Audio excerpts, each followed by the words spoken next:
What's going on, everybody? It's Ben. We're back with another YouTube game. Today I'm going to be looking at Vagrus, the Riven Realms. It's a strategy game, but also it's very heavy on lore and reading. You can see in the disclaimer here, there's a lot of reading. There's a lot of narrative too, not just reading by the player, but there's a narrator that explains the story and kind of the background and stuff. I'm going to be taking you through the tutorial, and then I guess based on people's feedback, based on people's reaction to the tutorial of me playing through and listening to me reading a lot, because there's a lot of text to read, I might continue on into the open world part of the game, because the tutorial is kind of a script, not scripted, but linear style story with like a specific protagonist and a group of characters around them. So we're gonna try it out. I was really excited to see this game. It's supposed to be very hard, but it's narrative in a way that I think I'm not gonna be very frustrated with, even if you run into obstacles. I think that's just part of the game. So I'm looking forward to trying it out, and I hope you enjoy the ride along with me. So we're gonna get into this. I will try not to talk over the narration when that happens. So here we go.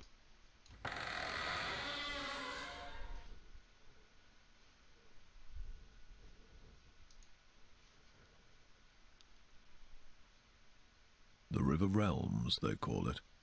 What a fine poetic name for something as rotten and twisted as our land has become. It was not always so. Long ago, the old empire, the noblest and most enduring society created by humankind, spanned almost the entire continent of Zerine, the cradle of man. But after several millennia of progress and incomparable achievements, inevitably, the empire began to fall into stagnation and decadence. Desperately holding on to their privileges and resisting change while trying to avert the collapse of the realm, the emperor and his theocracy took to measures that were worthy of true despots in cruelty. Subjugating weaker realms, enslaving whole nations, strip mining foreign resources, oppressing imperial citizens, war on several fronts, genocide. Eventually, the gods could no longer tolerate such horrors wrought in their name. Foretold by an abundance of divine omens, they descended upon the empire to right its wrongs. Thus, in a chain of dreadful events that became known as the Calamity, they annihilated the empire in a matter of days.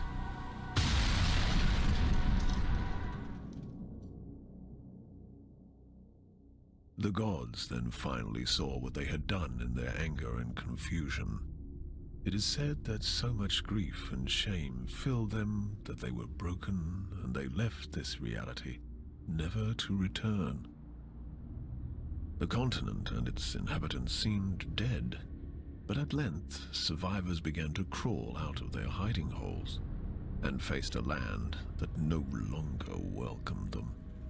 Arcane anomalies, the fallout of the Calamity, now riddled the continent, and people realized that they had to share their new home with changed and twisted creatures.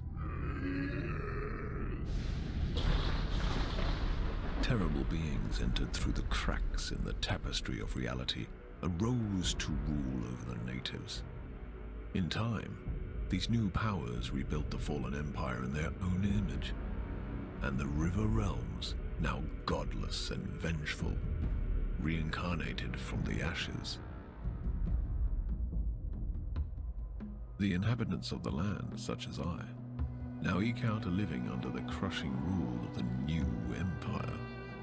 The continent itself constantly resists our every attempt at building a cozy home for ourselves. As travel is dangerous, many ventures specialize in transferring cargo and passengers over bleak and deadly leagues of land. Others try to take everything of value from said travelers, or attempt to find buried treasures among the ruins of the old empire. The leaders of the endeavors are, some say, the bravest men and women of the River Realms. Such a leader is called a Vagrus.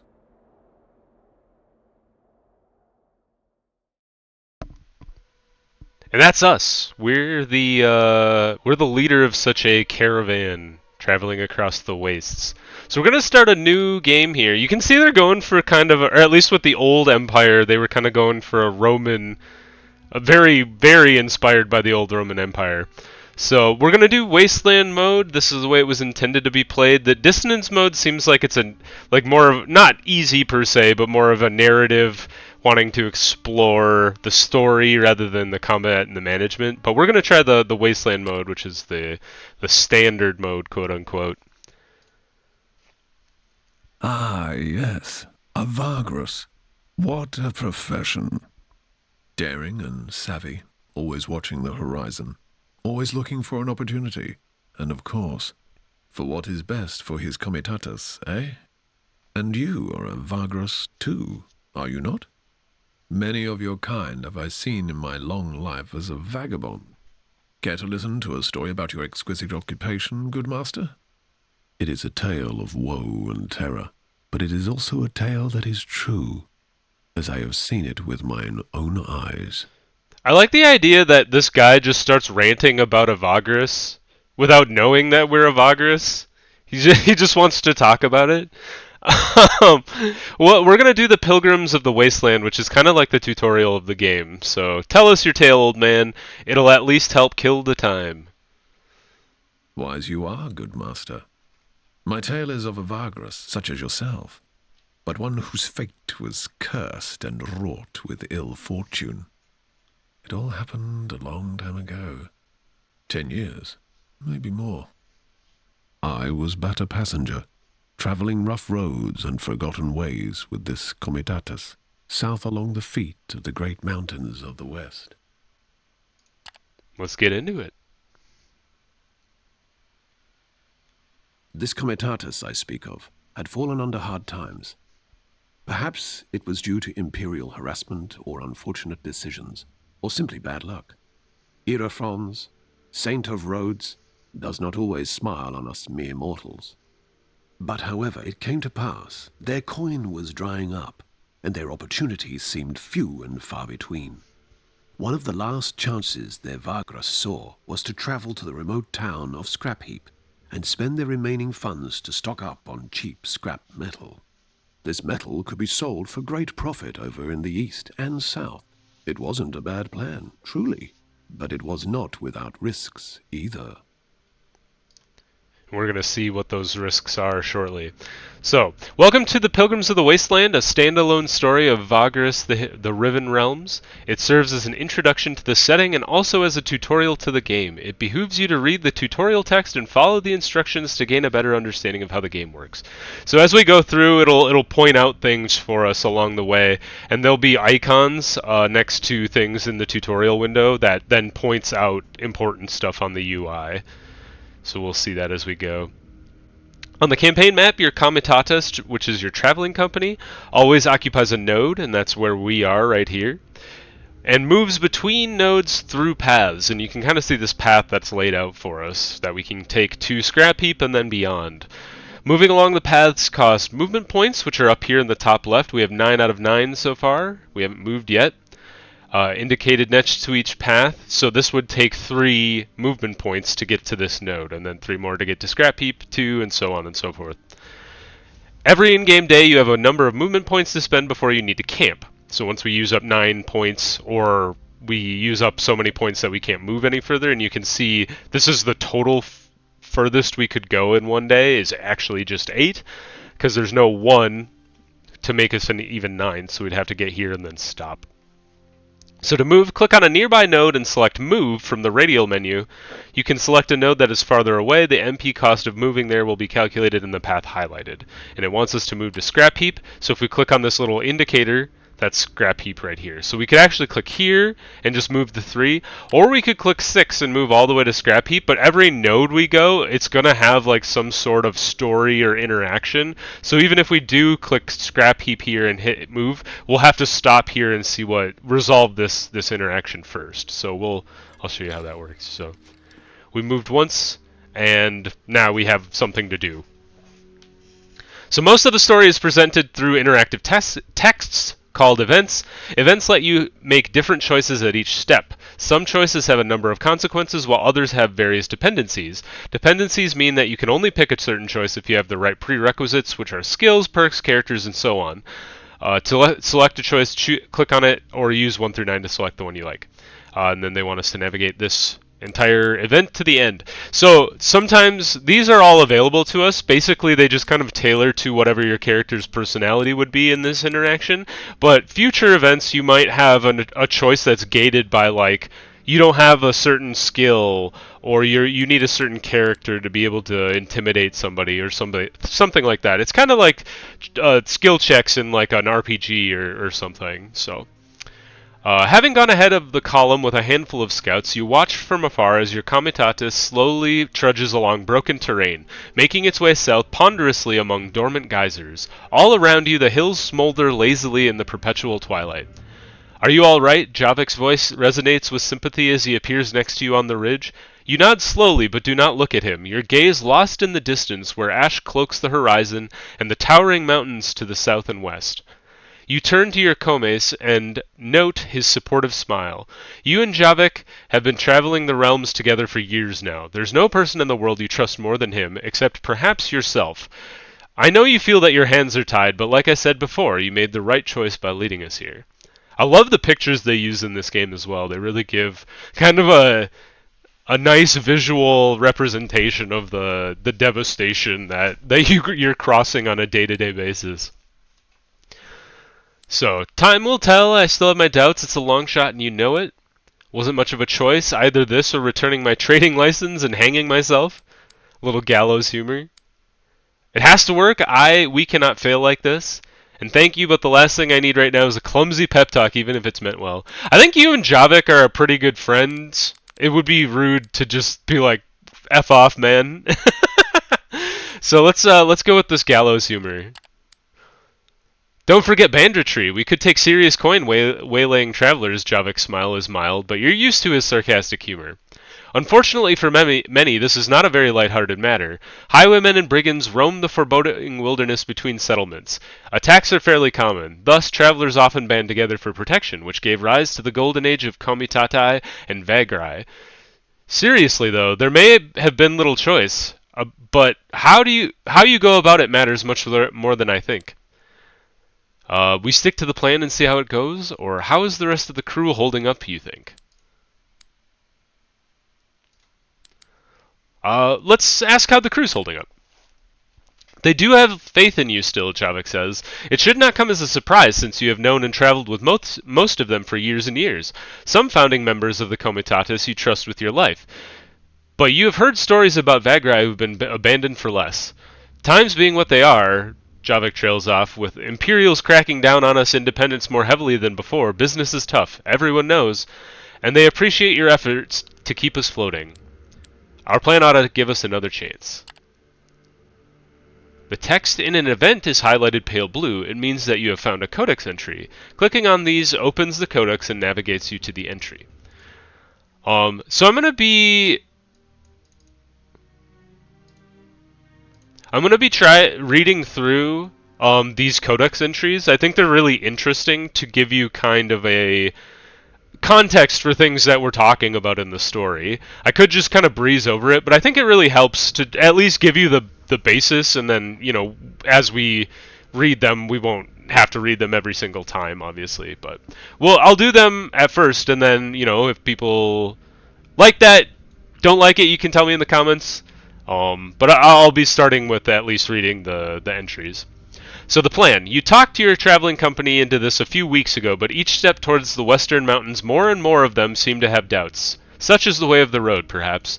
The plan involves a desperate attempt at squeezing a low selling price from metal bits out of an old contact of yours in the town of Scrap Heap. Stocking up on said metal by spending your remaining coin and bringing the cargo down south around the Molten Tongue to Devon via Avernum and Ash. There's a shortage of metal in Devon, and you know several buyers who would give a pretty price for your goods if you can only make it there before many others with a similar cargo do. Such contacts are the boon of the long decades spent on the road, but even if Narbo, that villain, gave you an agreeable price in Scrap Heap, the road is not without its perils. Sneaking through the gap between the Dead Forest and the Molten Tongue is inviting disaster, so it's not a path many Vagri would risk, and of course, if this fails, you are out of alternatives. Do you think Narbo will help us out? The old scavenger was never famous for his goodwill, Javik wonders. We'll learn about the town of Scrap Heap here. Codex is a collection of entries you find throughout your travels. Entries contain information about the world and its inhabitants. When you have unread entries, the crystal on the cover of the closed codex emanates light. The entries are displayed in a list on the left. You can search entries and filter them by category using the buttons at the top. Unread entries are marked by a blue icon, you can see that there, and appear on top, while already read entries have a gold icon. The text of the selected entry appears on the right. Information in the codex is supplementary and is there for those who wish to learn more about the Riven realms. Scrap Heap is a town on the edge of Imperial territory just north of the Molten Tongue and south of the Forest of Shadows. In the smoldering shadow of the great mountains of the west, Scrap Heap rarely sees sunlight as the skies are forever ashen and overcast. The air is hot and dry. Earthquakes are common. Most of the time, Scrap Heap is engulfed in smoke and ash, and a constant reddish twilight is upon it. Surrounded by a low wall, the town is indeed made of scrap and junk, mostly stone with metal scraps, as well as leather and cloth awnings. A single tall tower stands high above the town on a hill, housing a beacon that aids scavenger teams in their return, but also gives home to the Heap King. Inhabitants wear scarves and masks to aid their breathing. Well after the calamity, people flocked to the molten kingdom of Devendar Thar, formerly the homeland of all dwarves on the continent, in order to plunder any riches that remained there, especially the rare metal that is still abundant in the kingdom. Because Devendar Thar is now extremely volcanic and volatile, the scavengers did not dare dwell in it, only in its close proximity. Thus the settlement of Scrap Heap was born.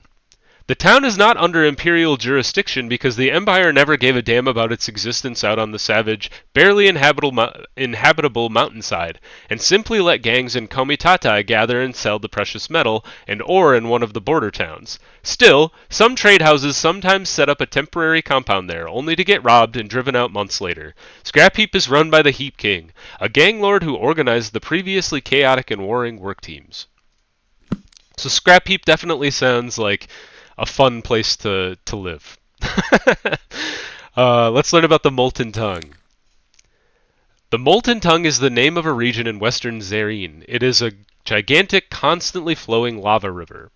The Molten Tongue is a gigantic forking lava river that covers a vast volcanic plain and hill region at the foot of Devendar Thar, the Molten Kingdom.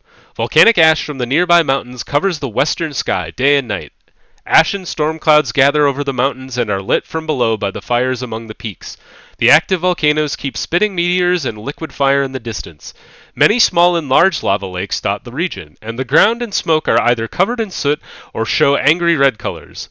The giant lava river distorts the air from a distance, and closer to it, the heat is unbearable.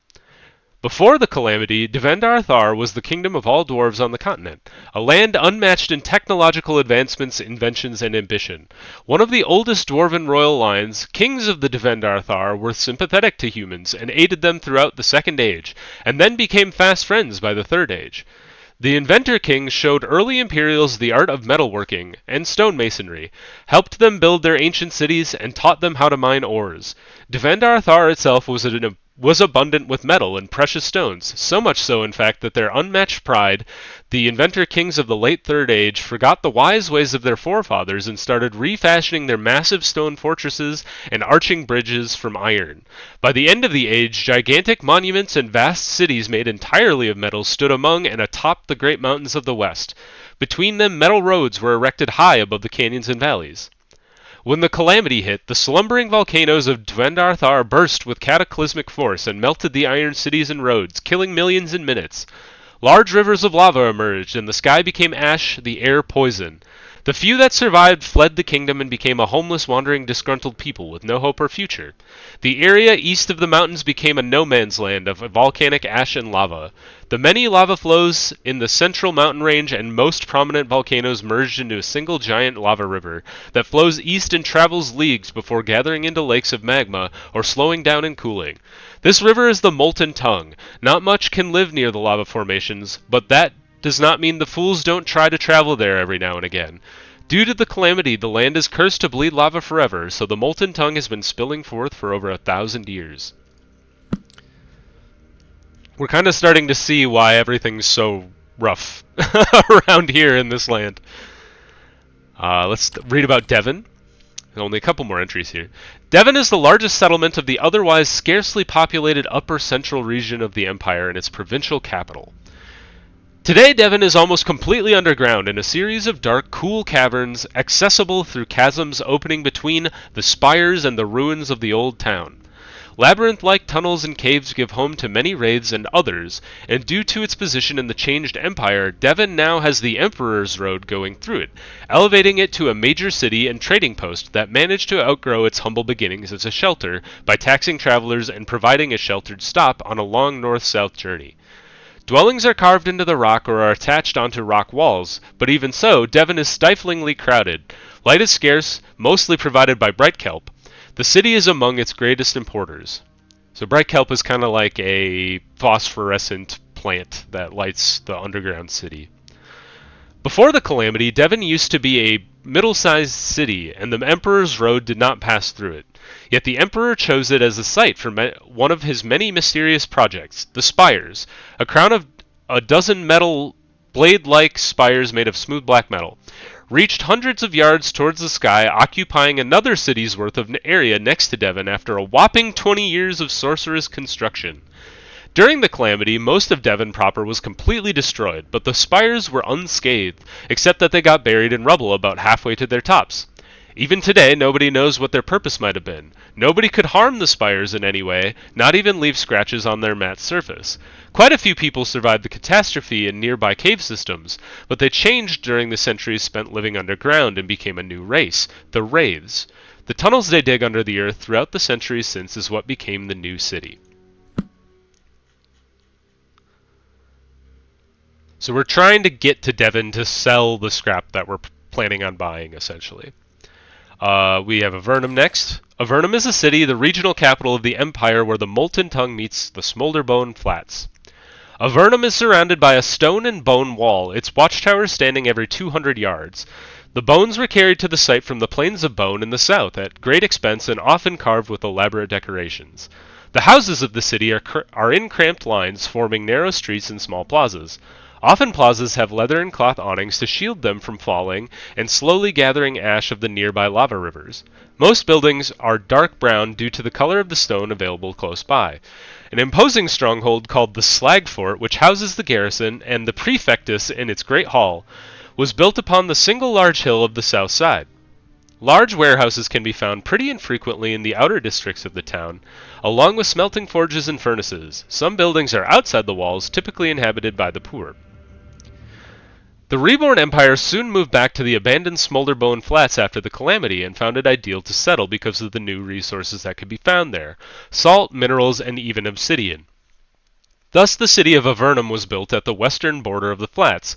Under the control of an appointed governor called the Prefectus, the city mostly lacks the religious apparatus of provincial settlements, but has a fairly large military presence. Rumor is that, due to its backwater status, Avernum follows imperial regulations more loosely, and it is essentially a private kingdom of the Prefectus. Controlling the city from the Slag Fort, he sends his personal army, the Avernus Legion, to handle his business. Because many Comitatii carry obsidian and even metal through here, there's an unusual density of weapons craftsmen and even blacksmiths in Avernum. One can find several forges and smithies on the main street. There's one more settlement on our route called Ash, and then there's the Dead Forest, which we will learn about shortly. Ash is a township between the Searing Plains and the Jagged Waste, aptly named after the permanent ash-covered plain that it was built next to. The color of the ash-like silt here is gray, and its material and this material covers most of Ash's streets and low stone buildings.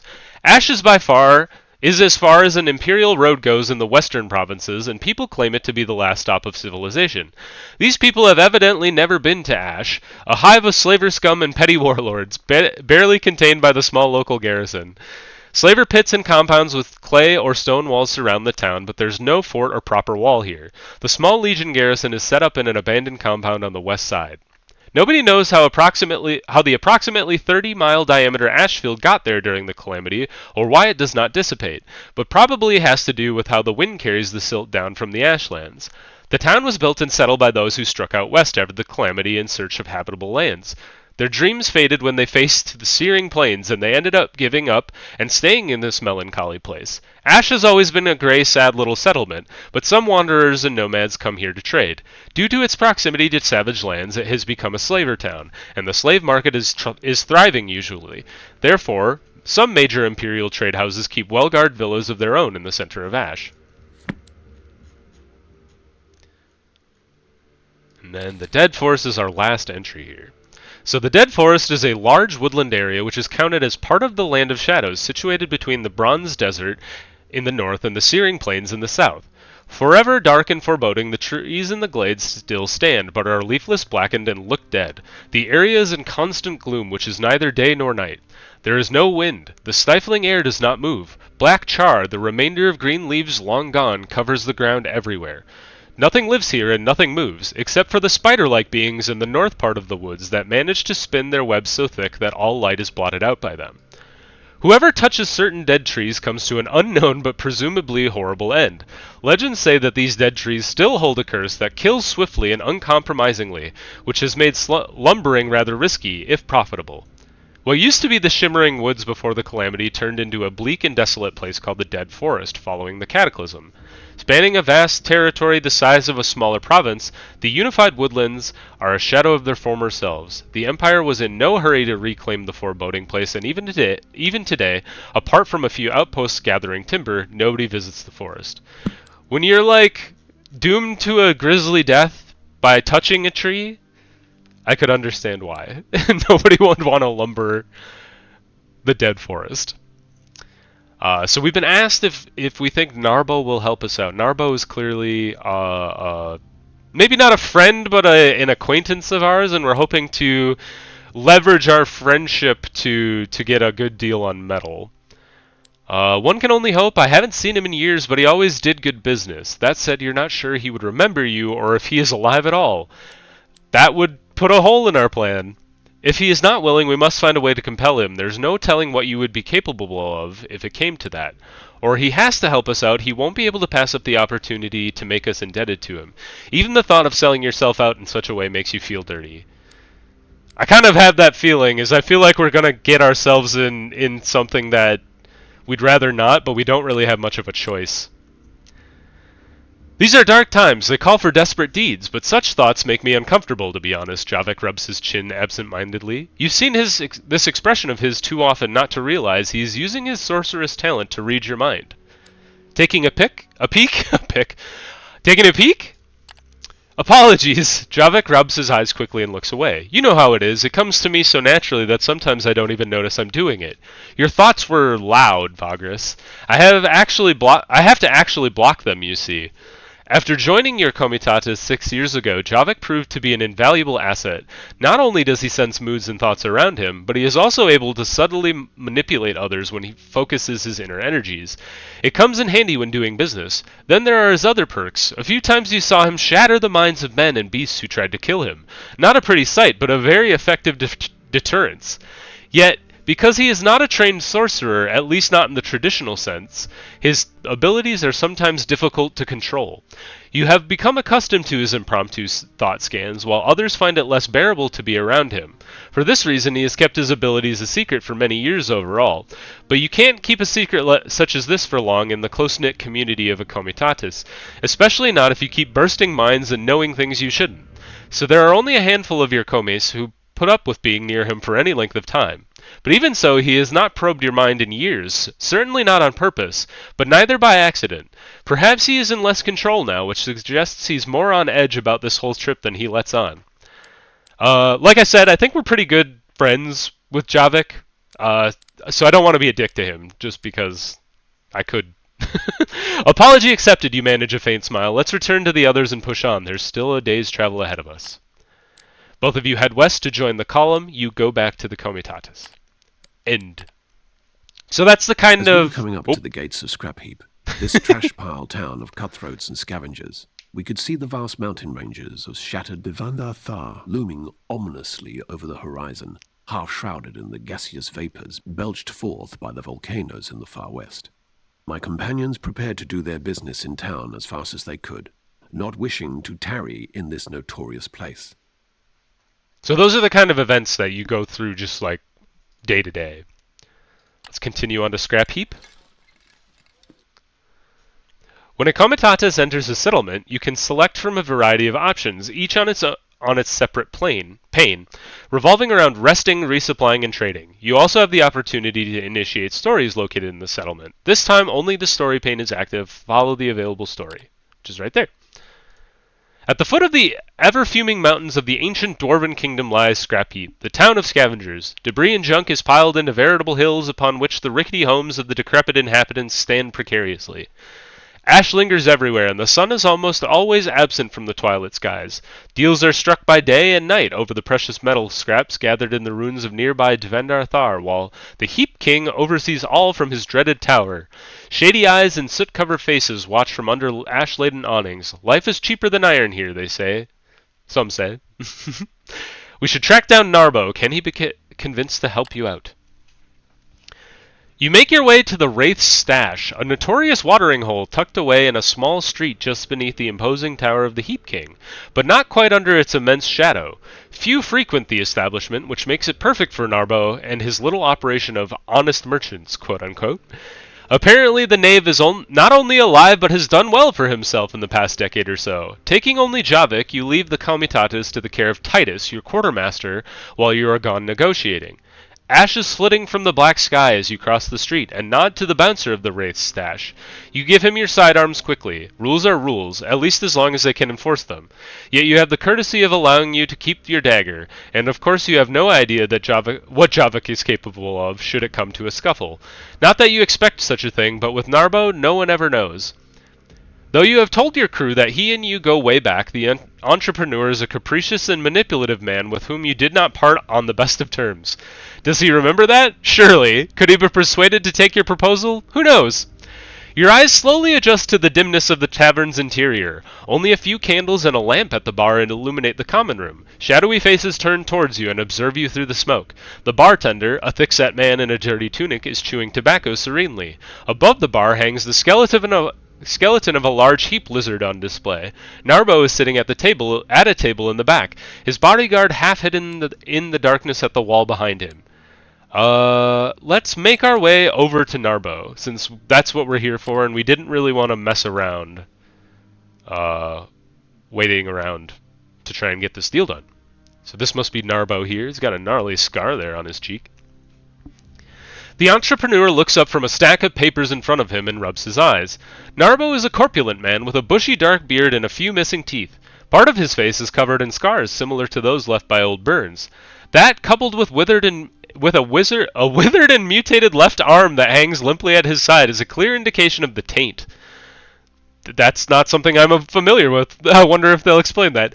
The merchant wears a leather jerkin studded with small bronze and bone coins, a sign of wealth and boldness. His bodyguard, a lithe man with tribal tattoos and an outfit made of leather, moves his hand calmly to a spear that leans against the wall.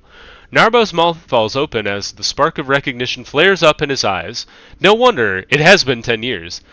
The fuck, mate? He blinks. I thought you croaked. People, Narbo waves his good hand around and looks at his bodyguard. Told tales of your demise. The man finishes his sentence for him as the merchant nods vehemently. That business with Kernak, outpost in the storm? Narbo adds. You tell him that you were indeed at Kernak when the terrible arcane storm struck. You describe the horrors of that night briefly. You add how many of your original comitatus died there, close friends, old traveling companions. But you walked away unscathed. This was years ago. Sheesh! That fucker Irophons looked after you something fierce, eh? Narbo chuckles heartily.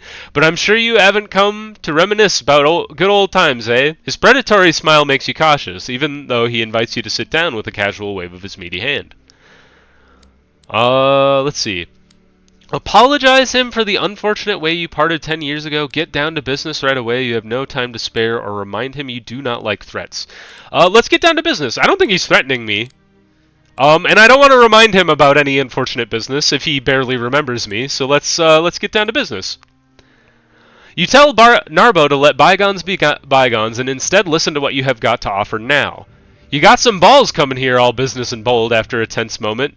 His stern expression turns into a toothless smile. I like it. I was hoping he would like it. The bodyguard visibly becomes less tense. Narbo opens his arms wide and bows his head. Let's hear it, mate. You breathe in. Time to outline your proposition. Some choices have dependencies, meaning you can only pick a certain choice if you have the right prerequisite. Perks, companions, resources, journal entries, and so on. Some choices involve tests that can be failed or succeeded with different consequences. Perks, characters, and resources can change the chances of success in tests. Test difficulty is represented by a number between 1 and 100, and you need to roll equal to or below that. Interesting.